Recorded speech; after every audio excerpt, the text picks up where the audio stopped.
கருடபுராணம் சொல்லும் நன்மைகள். அன்னதானம் செய்தால் விரும்பிய உலகத்தில் ஒரு வருடம் வீதம் சுகித்திருப்பார். கோதானம் செய்தல் கோலோகத்தில் வாழ்வர். பசு கன்றேனும் சமயம் தானம் கொடுத்தவருக்கு கட்டாயம் வைகுண்ட வாசம் உண்டு. குடை தானம் செய்தவர் 1000 ஆண்டுகள் வருணலோகத்தில் சுகம் அனுபவிப்பார். தாமிரம், நெய், கட்டில், மெத்தை, ஜமுக்காளம், பாய், தலையணை இதில் எதை தானம் செய்தாலும் சந்திரலோகத்து சுகங்களை அனுபவிப்பார். வஸ்திர தானம் கொடுத்தவருக்கு 10,000 ஆண்டுகள் வாயுலோகத்தில் வாழ்வார். இரத்தம், கண், உடல் தானம் கொடுத்தவருக்கு அக்கினிலோகத்தில் ஆனந்தமாயிருப்பார். ஆலயத்துக்கு யானை தானம் கொடுத்தவருக்கு இந்திரனுக்கு சமமான ஆசனத்தில் அமர்ந்திருப்பார். குதிரையும் பல்லக்கும் தானம் கொடுத்தவருக்கு 14 இந்திரன் காலம் வரை வருணலோகத்தில் வாழ்வார். நந்தவனங்களை ஆலயத்துக்கு அளிப்பவர் ஒரு மன்வந்தர காலம் வாயுலோகத்தில் வாழ்வார்.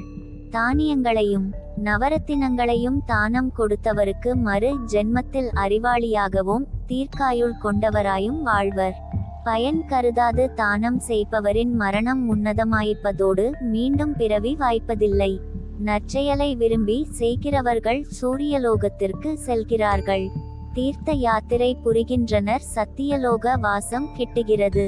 ஒரு கன்னிகையை ஒழுக்கமாக வளர்த்து விவாகம் செய்து கொடுப்பவருக்கு 14 இந்திர ஆயுட்காலம் வரை அமராவதியில் சுகித்திருப்பர்.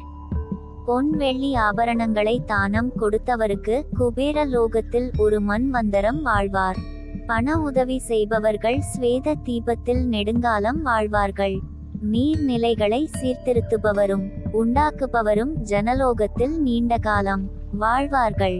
பயனுள்ள மரங்களை நட்டு பாதுகாப்பவர் தபோ லோகத்தை அடைகிறார். புராண நிகழ்ச்சிகளை குறிக்கும் சிற்பங்களையுடைய கோபுரம் கட்டும் செலவினை ஏற்றால் 64 ஆண்டுகள் பரமபத்திலிருப்பான்.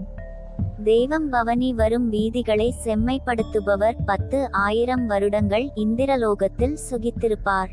பௌர்ணமியில் தோலோற்சவம் செய்பவர் இம்மையிலும் மறுமையிலும் இன்பமடைவார். தாமிர பாத்திரத்தில் எள்ளை தானம் கொடுத்தவருக்கு நற்குலத்தில் உதித்து திடகாத்திரமாக கீர்த்தியோடு பிரகாசிப்பார். சுவையான பழங்களை தானம் கொடுத்தவருக்கு ஒரு கனிக்கு 1 ஆண்டு வீதம் கந்தர்வ லோகத்தில் சுகித்திருப்பார். ஒரு சொம்பு நல்ல தண்ணீரை நல்லவர்களுக்கு தானம் கொடுத்தவருக்கு கைலாய வாசம் கிட்டும். அருணோதயத்தில் கங்கையில் நீராடுபவர் 60,000 ஆண்டுகள் பரமபத்திலிருப்பர். விரதம் நோன்புகளை பக்தியுடன் கடைபிடிப்பவர் 14 இந்திர ஆயுட்காலம் வரை சொர்க்கபுரியில் வாசம் செய்வர். சுதர்ஷன ஹோமமும் தன்வந்திரி ஹோமமும் செய்பவர் ஆரோக்கியவானாக சத்துருக்களில்லாதவராக தீர்க்காயுளுடன் வாழ்வர். மகாலட்சுமி பூஜையை முறையோடு செய்பவர் குலம் 16 பேறுகளையும் பெற்று பெருமையுடன் விளங்குவர். இதை கேட்பவர்கள் புண்ணிய காலங்களில் தானம் கொடுப்பவரும் தனது அந்திம காலத்தில் நல்ல உலகத்தை அடைந்து இன்புற்று வாழ்வார்கள். அவர்களின் பெற்றோரும் பிதுர்களும் முக்தி பெறுகின்றனர். எந்த சுகத்தை யார் யார் விரும்புகின்றார்களோ அவரவர் அதற்குரிய பொருட்களை உயரிய ஒழுக்கமுள்ளவர்களுக்கு தானம் செய்தால் அந்தந்த சுகத்தை அடைவார்கள்.